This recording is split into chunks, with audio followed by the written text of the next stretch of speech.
So hello guys, for today ituturo ko sa inyo paano to gawin ang flower beads.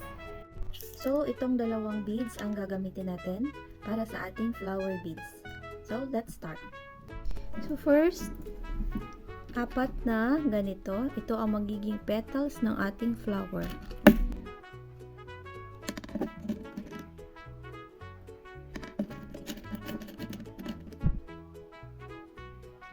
Malaking beads ang gagamitin ko para mas kita sa video. Then, ang number 5 beads, dapat iba ang kulay dahil ito ang magiging center ng ating flower. So, ganito siya. 1, 2, 3, 4, 5. After 5, ipasok ito dulo sa number 1.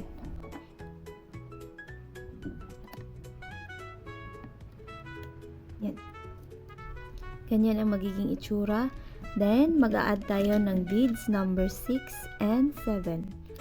Number 6 and number 7. And after, ibabalik natin siya, ipapasok natin sa beads number 4. Ano sa bead number 4?